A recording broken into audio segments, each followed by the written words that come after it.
किसी एक शायर ने बड़ा अच्छा कहा था, जब भी ज़मीर और ज़र्फ का सौदा हो दोस्तों, जब भी ज़मीर और ज़र्फ का सौदा हो दोस्तों, कायम रहो हुसैन के इनकार की तरह। सर, ये वक्फ तरमीमी बिल भारत के गयूर मुसलमानों के ईमान पर, इबादत पर एक हमला है। नरेंद्र मोदी की हुकूमत ने इस मुल्क की सबसे बड़ी अक़लियत के खिलाफ एक ऐलान जंग कर दिया, और ये जंग ना सिर्फ मेरे जिस्म पर है, बल्कि मेरी आज़ादी पर, मेरी समाजी और माशी मार्जिनलाइजेशन पर है, मेरी शहरियत पर है, मेरे मदरसे, मस्जिदों, खानखाहों को और दरगाहों को निशाना बनाया जा रहा है। और ये हुकूमत सच्चाई को नहीं बयान कर रही है कि ये तरमीमी बिल से मुसलमानों का तहफ़्फ़ुज़, तरक्की और गुर्बत का खात्मा होगा। ये सरासर झूठ है। सर, अगर आप आइन के आर्टिकल 14 को देखेंगे तो उसमें लिखा हुआ है इक्वल प्रोटेक्शन। अब आप देख लीजिए सर कि हिंदू, सिख और जैन को और बौद्ध को उनके एंडोमेंट में तहफ़्फ़ुज़ मिलेगा, क्योंकि उनका एंडोमेंट बाय यूजर बरकरार है और उनका एडमिनिस्ट्रेशन उनके हाथ में होगा।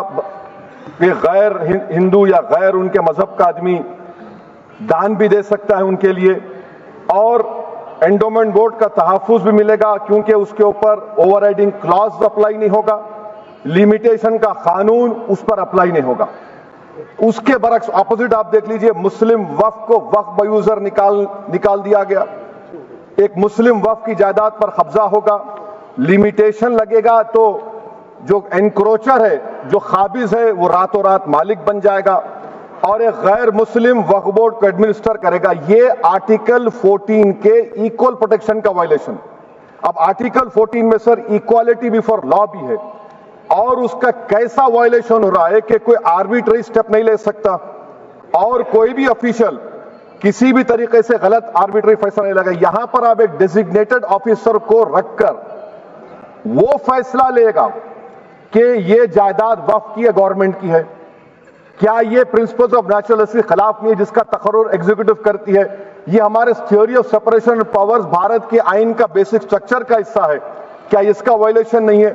सर, आर्टिकल 25 का वायलेशन कैसे है कि आप मुसलमानों से वक्फ बाय यूजर छीन रहे हैं और फिर आप कर्ब कर रहे हैं वक्फ वाल औलाद को, मगर वहीं पर दूसरे धर्म के मानने वालों को उनके मजहब पर चलने की पूरी इजाजत है। लफ्ज जो आर्टिकल 25 में इस्तेमाल हुआ सर, वो इक्वली एंटाइटल्ड, यहां पर मुसलमानों के इक्वल एंटाइटल्ड नहीं हो रहा। अभी हम गृह मंत्री का, वजीर दाखिला का यहां पर उनका हमने तकरीर सुनी, यहां पर वो ये कहते हैं, वजीर दाखिला, शायद वो कटमुल्ला की जबान ना कह दें, वजीर दाखिला कहने पर वजीर दाखिला ने अपने बयान में कहा कि बोर्ड और काउंसिल जो होगा वो माने वक्फ इस्लाम से अलग है। सर, अगर ये बात सच है आपकी, तो फिर आपको एक कानून बनाने की जरूरत ही नहीं है, आप एक नॉन स्टैट्यूटरी बॉडी बना दीजिए। ये जो कानून बन रहा है ना सर, ये आर्टिकल 26 इसका सोर्स है, और आर्टिकल 26 जब इसका सोर्स है तो आर्टिकल 26 का ABCD क्या कहता है कि रिलीजियस डिनोमिनेशन को अपने मजहब के अफेयर्स खुद चलाना, मूवेबल इमूवेबल प्रॉपर्टी को लेना और एडमिनिस्टर करना। जब हिंदू धर्म को, बौद्ध धर्म को, सिखों को यह राइट दिया गया है, तो आप कैसे मुसलमानों से छीन रहे हैं? तो ये आर्टिकल 26 का ग्रेव वायलेशन है। तो सर, अब वक्फ बाय यूजर का मामला देखिए, मिनिस्टर साहब ने कहा कि एंक्रोचमेंट हो रहा है, 17,000 एंक्रोचमेंट हुए हैं।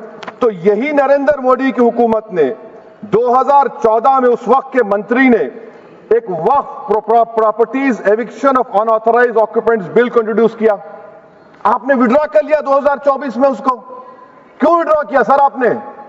जब आप मान रहे थे कि एंक्रोचमेंट हो रहा है तो आपने बिल को विड्रॉ कर लिया। अच्छा सर, अब वक्फ बाय यूजर को आपने निकाल दिया, माने कंडीशन क्या लगाए कि अगर उसमें डिस्प्यूट होगा और गवर्नमेंट प्रॉपर्टी होगी। सर, डिस्प्यूट तो है। मिसाल के तौर पर मोहिबुल्लाह साहब जिस मस्जिद के इमाम है, पार्लियामेंट के सामने मस्जिद है सर, 123 प्रॉपर्टीज में मस्जिद है, डिस्प्यूट चल रहा है। कल कलेक्टर या डिस्ट्रिक्ट ऑफिसर बोलेगा कि भाई साहब ये गवर्नमेंट प्रॉपर्टी है, स्टिकर लगा दिया जाएगा, मस्जिद बंद, गवर्नमेंट प्रॉपर्टी हो गई, होगी ना सर? अब ये बताइए, आप जब से यहां पर पूरे बीजेपी रूलिंग पार्टी हमको ज्ञान दे रहे हैं कुछ नहीं होगा, कुछ नहीं होगा, मैं दलील के साथ बता रहा हूं आपको। ये मस्जिद दिल्ली गवर्नमेंट बोलती हमारी है, वक्फ दिल्ली वक्फ बोलता हमारी है। तो सर वक्फ बाय यूजर, अगर मैं अपनी गवर्नमेंट के खिलाफ वक्फ बोर्ड वक्फ बाय यूजर इस्तेमाल नहीं करेगा तो क्या है सर? अच्छा, ये अमेंडमेंट जब हो जाएगा तो मुझे कहने दीजिए सर, सिर्फ प्राचीन मंदिरों की इबादत होगी, मस्जिदों की नहीं होगी। अब सर आप आ जाइए, अगर डिस्प्यूट मेरा एंशिएंट मॉन्यूमेंट से वक्फ का, एक मिसाल दे रहा हूं, दिल्ली में 172 वक्फ प्रॉपर्टीज एएसआई कंट्रोल में है। मैं तो हार ही गया वो, क्योंकि मेरे पास डॉक्यूमेंट नहीं है। आप कह रहे हैं कि डॉक्यूमेंट चढ़ाओ। अगर मेरा गवर्नमेंट से डिस्प्यूट चल रहा है, मैं तो क्लेम ही नहीं कर सकता, क्योंकि आप जज बनेंगे, आप ही फैसला करेंगे, और जब तक आप फैसला नहीं करते वो वक्फ की प्रॉपर्टी नहीं होगी। वो प्रोविजन डाल दिया आपने। अच्छा, अगर मेरा डिस्प्यूट एनक्रोचर से होगा सर, तो एनक्रोचर में तो आपने तो 107 को डिलीट कर दिया। आप रातों रात खाबिज को, एनक्रोचर को मालिक बना रहे हैं। सर मैं ये पूछना चाहता हूं आपके जरिए हुकूमत से, एक मुंबई में एक बहुत बड़े दौलतमंद है,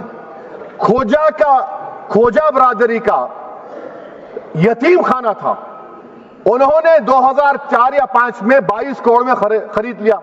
वो केस सुप्रीम कोर्ट में है कि आप उनको मालिक बनाना चाहती हैं लिमिटेशन एक्ट अप्लाई करके। हमको बताइए, हम जानना चाह रहे हैं। और सच्चर कमेटी ने सर 2007 में कहा कि दिल्ली के 123 प्रॉपर्टीज की मार्केट वैल्यू 6000 करोड़ की।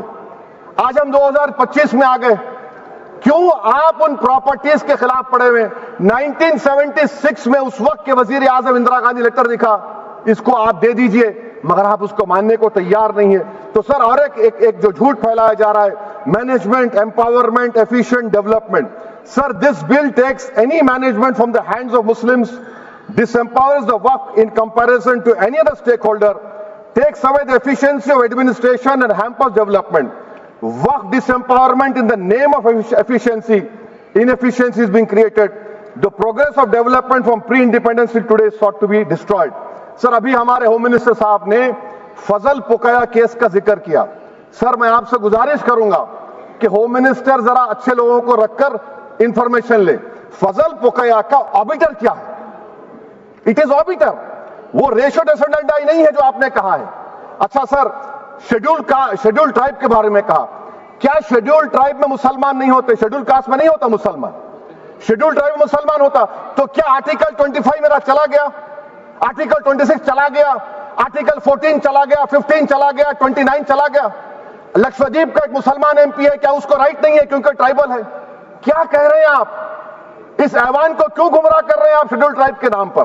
सर और एक चीज जो आपको बता रहा हूं सर, अब आप जब आर्टिकल 26 से मेरा सोर्स है, तो आप सेंट्रल वक्फ काउंसिल में 22 में से 10-11 आप नॉन मुस्लिम को बना सकते हैं। रिलीजन न्यूट्रल आपने कह दिया, और आप बनाएंगे, क्यों बनाएंगे आप? स्टेट वक्फ बोर्ड में 7 नॉन मुस्लिम होंगे और 4 मुसलमान क्यों होंगे? क्योंकि आप लॉ में 95 में डायरेक्ट मैनेजमेंट में ले सकते हैं 5 साल के लिए। आप वक्फ बाय यूजर को आप कलेक्टर डिस्ट्रिक्ट ऑफिसर बोलेगा ये वक्फ की प्रॉपर्टी नहीं है, तो वो वक्फ बोर्ड खामोश बैठ जाएगा, कुछ एक्शन ही नहीं लेगा, क्योंकि वो आपके प्यादे हैं। अच्छा, जब आप नॉमिनेट करेंगे सर मैं मोदी गवर्नमेंट के खिलाफ नो कॉन्फिडेंस ला सकता हूं, मगर वक्फ बोर्ड का चेयरमैन जो नॉमिनेट होगा उसके खिलाफ नो कॉन्फिडेंस नहीं ला सकते, हम बिल्कुल नहीं ला सकते। क्या मजाक है बताइए आप? ये डेमोक्रेसी है। नॉमिनेट भी स्टेट गवर्नमेंट करेगी, वो अगर डिक्टेटर बन जाएगा जैसा आज भारत में हो रहा है, तो वो भी नहीं हटेगा। कम से कम यहां पर तो इलेक्शन है, वहां पर तो आप 5 साल झेलते रहो उसको। अच्छा सर, अब ये जो क्लॉज 11 और क्लॉज 9 आप 16AA से देखिए, where the qualification of the members of the board has been limited only to 3 categories contained in 14(1)(c). Intention is very clear that the majority is to be packed with non-Muslims. So who will defend my interests, sir? If I cannot depend on the state waqf board, central waqf council, which are going to comprise non-Muslims, this in itself is a clear violation of Article 26, 14 and 15, sir. अच्छा sir, CO पहले 95 act में था कि word मुस्लिम, आपने गायब कर दिया उसको। अरे आखिर क्यों इतनी नफरत है आपके लफ्ज मुसलमान से? अच्छा फिर क्या कह रहे हैं आप कि ये भी आर्टिकल 26 का वायलेशन है? सब जितने हिंदू धर्म के प्रॉपर्टीज हैं, सिख धर्म के, बौद्ध के हैं और आपके जैन के, वहां पर उन्हीं के मजहब का ऑफिसर होगा, और कहां पर नहीं होगा? वक्फ बोर्ड में। Waqf board is a pure religious institution, इसको समझने की जरूरत है। तो आप ये कर दे रहे हैं सर। अच्छा सर, आप देखिए, अब आप आ जाइए ये ट्राइब्यूनल पर। मुझे समझ में नहीं आया सर कि हमारे होम मिनिस्टर वजीर दाखिला ने क्या कह दिया कि 2013 का जो कानून है वो नहीं बनता तो हम नहीं लेके आते। मैं बड़ी अदब के साथ उनसे पूछना चाह रहा हूं कि क्या उस वक्त राजनाथ सिंह साहब, आडवाणी साहब, हमारी लेट सुषमा स्वराज, ये बड़े बड़े नेता यहां बैठे थे? आपने यूनानिमस उस कानून को पास करवा दिया। कीर्ति आजाद थे उस वक्त, अब यहां बैठे हैं वो टीएमसी में। तो क्या आप गलत थे या वो गलत थे? हमको बता दीजिए, आप बता दीजिए। क्योंकि अगर आडवाणी आपके लिए बहुत बड़ा नेता है, मेरे लिए नहीं हो सकते, आपके लिए आपने पद्मश्री दिया उनको। मोहतरमा सुषमा स्वराज की जबरदस्त तकारीर का मैं कायल हूं, वो बैठकर उस 2013 को यूनानिमस पास कर दिए। मुझे कंफ्यूजन है कि क्या अमित शाह, नरेंद्र मोदी बड़े हैं या आडवाणी बड़े? आपके लिए आप तय कर लीजिए। अच्छा सर, आपके tribunal sir, railway Clements tribunal, NGT tribunal, income tax, वैसे 14-15 ट्राइब्यूनल, हिंदू एंडोमेंट का ट्राइब्यूनल, सबका अपील नहीं होती, रिव्यू होता है। गृह मंत्री सरकार कह रही है कि नहीं, रोक दिए, रोक लगा। कैसे रोक लगाते हैं? रिव्यू और अपील में तो फर्क होता है ना सर।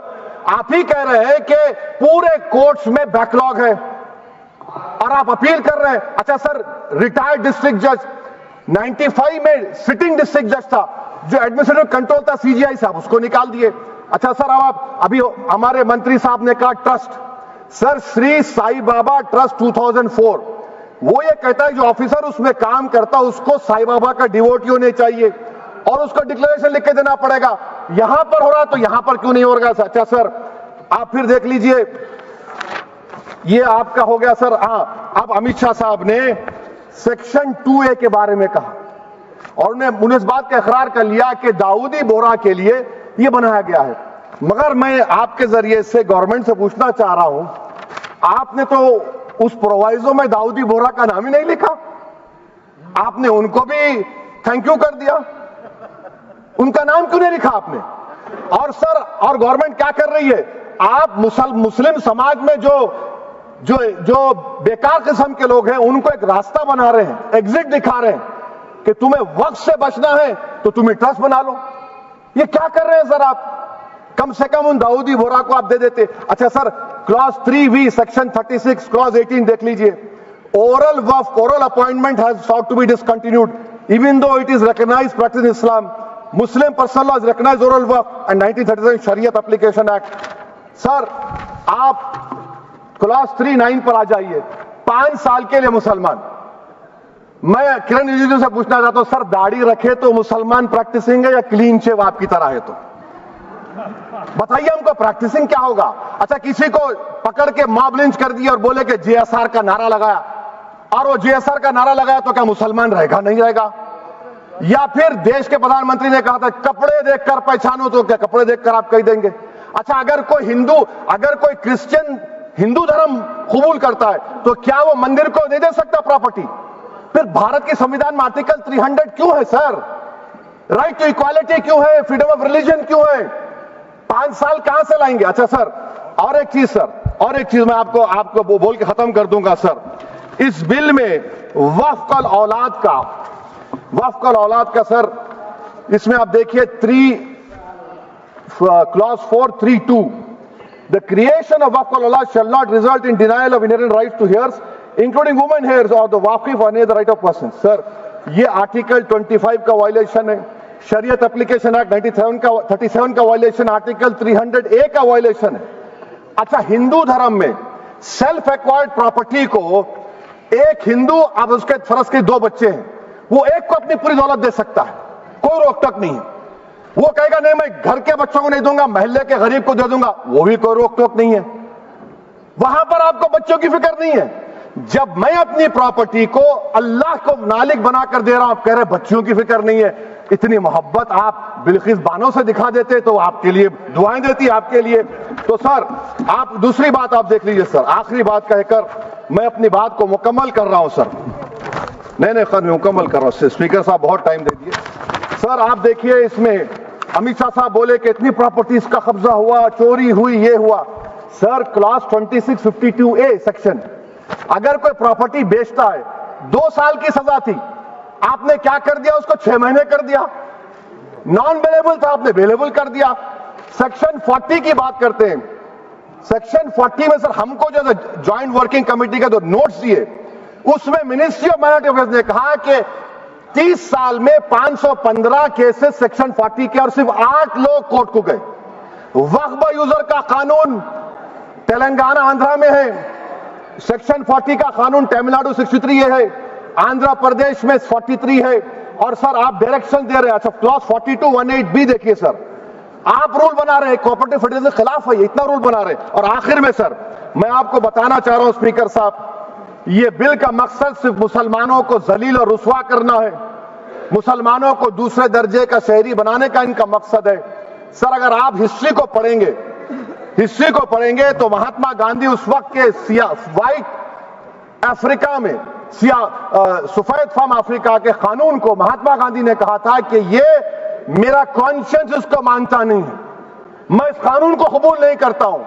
तो महात्मा गांधी ने क्या किया, उन्होंने उस कानून को फाड़ दिया। तो मैं गांधी की तरह इस कानून को फाड़ता हूं। ये अनकॉन्स्टिट्यूशनल है सर। इस देश में झगड़े पैदा करने का काम बीजेपी करना चाहती है मस्जिद और मंदिर के नाम पर, इसीलिए मैं इसका कंडेम करता हूं। और मैं आपसे गुजारिश करता हूं कि मैंने अपने 10 अमेंडमेंट दी है, आप इसको कबूल करिए सर, मुझे बोलने का मौका दीजिए और उस पर डिवीजन का मैं डिमांड भी करूंगा। Thank you sir.